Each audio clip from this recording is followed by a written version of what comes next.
Hello dear student, मैं Shubham Shekhar class 10th की mathematics में आपका स्वागत करता हूं।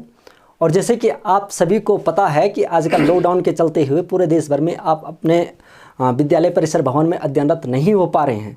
सो हमारा प्रयास रहेगा यहाँ पे कि आप हमारी जो ये ऑनलाइन क्लासेस चल रही हैं तो इनका घर में बैठे हुए आप भरपूर आनंद ले सकते हैं। तो इसी के क्रम में चलते हुए हमने आज क्लास 10th का पहला चैप्टर लिया है जिसका नाम है वास्तविक संख्या यानी कि रियल्स नंबर। ठीक है ना। तो ये जो वास्तविक संख्या या रियल्स नंबर है तो इसके आज लिया हमने एक्सरसाइज 1.1। तो इसमें जो पहला क्वेश्चन है तो वो क्वेश्चन सबसे मोस्ट इंपॉर्टेंट क्वेश्चन है और हमारा प्रयास रहेगा यहाँ पे कि इस मैथमेटिक्स में जितने भी सारे इंपॉर्टेंट क्वेश्चन हैं तो आपको प्रोवाइड कराएंगे यहाँ पे। तो देखिए जो प्रश्नावली 1.1 का पहला क्वेश्चन है तो ये क्वेश्चन कहता है कि यूक्लिड विभाजन एल्गो थ्योरम का प्रयोग करना है और एचसीएफ निकालना है। तो यूक्लिड विभाजन एल्गो थ्योरम का प्रयोग करके किस तरीके से आप दो संख्याओं का एचसीएफ निकालेंगे। तो देखिए क्वेश्चन नंबर 1 हमारे क्या है। क्वेश्चन नंबर 1 है, पहला क्वेश्चन है 135 और 225। दूसरा क्वेश्चन है 196 और 38,220। तीसरा क्वेश्चन है 867 और 255। तो ये 3 क्वेश्चन हैं। अब जब हमें दो संख्याएं गिवन हैं जैसे 135 हो गया, 225 हो गया और यूक्लिड विभाजन एल्गो थ्योरम का प्रयोग करना है और हमें एचसीएफ निकालना है। तो यूक्लिड विभाजन एल्गो थ्योरम का प्रयोग आप तभी कर सकते हैं जब आप भागफल की विधि के माध्यम से, डिवाइड विधि के माध्यम से, डिवाइड मेथड के माध्यम से आप एचसीएफ निकालना जानते हैं। हाईएस्ट कॉमन फैक्टर निकालना अगर आप भागफल की विधि से जानते हैं तो तब जाके आपको इस फॉर्म में उसको लिख सकते हैं जैसे a = bq + r। तभी जाके आप इस फॉर्म में उसको लिख सकते हैं। जहाँ पे क्या है कि जो हमारा a और b है, a और b कोई दो नंबर्स हैं। जैसे ये 135 और 225 दो नंबर्स हैं तो इन्हीं को हम a और b मानते हैं। a इसमें बड़ा नंबर से होता है जैसे 225 a होगा और b इसमें छोटा नंबर हो गया। ठीक है। अब इसके बाद जो r है, r क्या हमारा पास, r देखो r की वैल्यू क्या क्या होती है। देखिए r होता है हमारे पास रिमाइंडर, रिमाइंडर मतलब शेषफल। तो शेषफल के रूप में हमारे पास क्या बचता है वो r की जगह पे पुटअप हो जाता है।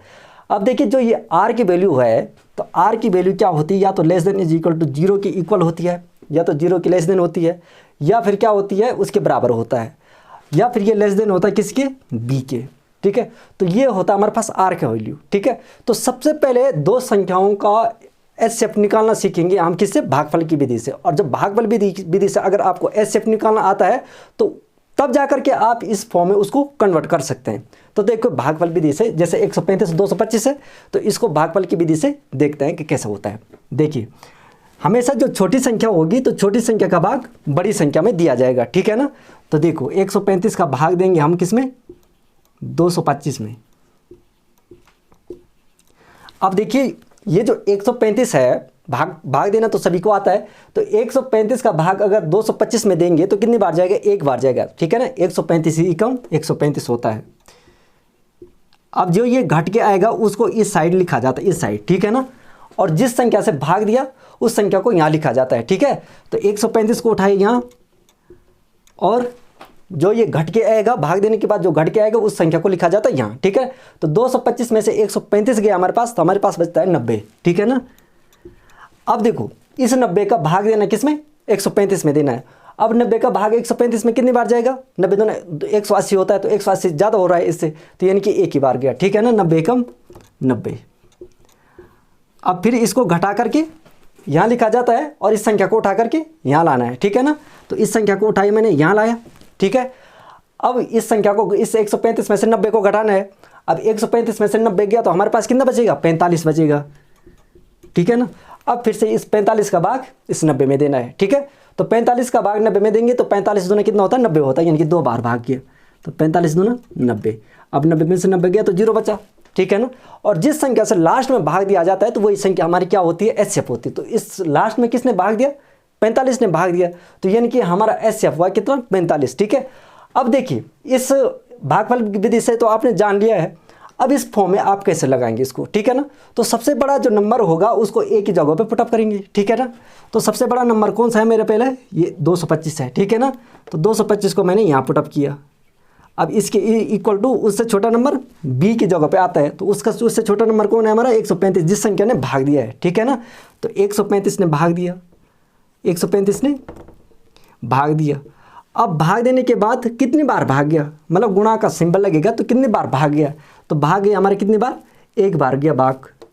और प्लस आर के है, आर हमारा रिमाइंडर है, तो रिमाइंडर का मतलब होता है शेषफल, तो शेषफल के रूप में हमारा कितना बचा फिर से 90, इस 90 को यहाँ लाएंगे। अब देखो ये तो पहले कंडीशन, जब दो संख्याओं ने भाग दिया तो ये पहली वाली कंडीशन है। अब इस वाली कंडीशन में आ जाओ, इस दूसरी वाली कंडीशन में। अब इन दूसरी वाली कंडीशन में सबसे बड़ी संख्या कौन दिखाई दे रही है आपको, सबसे बड़ी संख्या 135, 135 से छोटी 90, जिस संख्या ने भाग दिया, कितनी बार भाग गया, एक बार भाग गया। और शेषफल के रूप में कितना आया 45 आया, तो ये होगा 135 के बराबर क्या आएगा, ये 135 सबसे बड़ी संख्या को ए के नीचे लिखते हैं, उससे छोटी संख्या बी के नीचे लिखते हैं, तो उससे छोटी संख्या क्या है 90 है, ठीक है ना। तो 90 को यहाँ लिखा जाएगा। अब कितनी बार भाग गया, 90 ने कितनी बार भाग दिया 135 में, एक बार भाग दिया, ठीक है ना। तो उस एक को यहाँ लिखेंगे, ठीक है। और शेषफल के रूप में कितना आया 45, तो उस शेषफल को यहाँ लिखा जाएगा, ठीक है ना। ये हमारे पास दूसरी कंडीशन फुलफिल हुई। अब तीसरी कंडीशन कौन है हमारी, ये 90 वाली कंडीशन है, ठीक है ना। पहली कंडीशन 225 वाली थी, दूसरी 135 वाली थी, तीसरी 90 वाली है। अब 90, 45 और इसमें सबसे बड़ी संख्या कौन है, ये 90 है, उससे छोटी संख्या 45 है, कितनी बार भाग गया, 2 बार भाग गया। शेषफल के रूप में क्या बचा, 0 बचा, ठीक है ना। अब देखिए सबसे बड़ी संख्या कौन है, तीसरी वाली कंडीशन में 90 है, तो 90 को ए के नीचे लिखिए। अब इक्वल टू किस संख्या ने भाग दिया, 45 ने भाग दिया है, तो 45 को बी की जगह पे लिखिए। कितनी बार भाग गया, 2 बार भाग गया, तो इस 2 को क्यू की जगह पे लिखिए। और प्लस शेषफल के रूप में कितना आया 0 आया। तो लास्ट में जब हमारा 0 आंसर आ जाता है तो हमारा एचसीएफ फिनिश हुआ, ठीक है। तो हमारा एचसीएफ किस संख्या ने भाग दिया, जो संख्या यहाँ पे बची रहती है तो वही संख्या हमारा क्या होता है एचसीएफ होता है। तो हमारे पास हाइस्ट कॉमन फैक्टर निकल के आए, यानी कि एचसीएफ, एचसीएफ यानी कि हाइस्ट कॉमन फैक्टर। तो हाइस्ट कॉमन फैक्टर निकल के आया हमारे पास कितना 45, ये 45। तो ये आपका पहले क्वेश्चन का आंसर हो गया, ठीक है। अब इसी तरीके से आपने दूसरे क्वेश्चन का भी आंसर निकालना है, ठीक है। तो दूसरा वाला क्वेश्चन का आंसर देखिए, क्वेश्चन नंबर दूसरे का, ये तो क्वेश्चन नंबर फर्स्ट का आंसर था। अब क्वेश्चन नंबर दूसरे का आंसर देखिए, ये जो 138 है 38,220 है, ठीक है ना। तो इसको भी इसी फॉर्म में लिखना है। तो देखिए 38,220 बराबर, देखिए किस संख्या से भाग देंगे, 196 से भाग देंगे, ठीक है ना। तो 196 से भाग दिया, कितनी बार भाग गया, तो देखो 195 बार भाग गया। और शेषफल के रूप में क्या आया 0 आया। तो ये फर्स्ट वाली लाइन ही क्या है इसका, एक लाइन में जो है कि ये क्वेश्चन सॉल्व हो गया, ठीक है। तो 38,220 ने 196 ने भाग दिया, कितनी बार भाग गया 195 बार भाग गया। और लास्ट में शेषफल के रूप में क्या आया 0 आया। तो इसका एचसीएफ कितना हुआ, जिस संख्या ने भाग दिया, तो भाग किस संख्या ने दिया 196 ने भाग दिया, ठीक है। तो 196 हो गया इसका एचसीएफ, ठीक है। अब देखो ये दो क्वेश्चन तो फुलफिल हुआ। अब लास्ट वाला क्वेश्चन देखिए आप,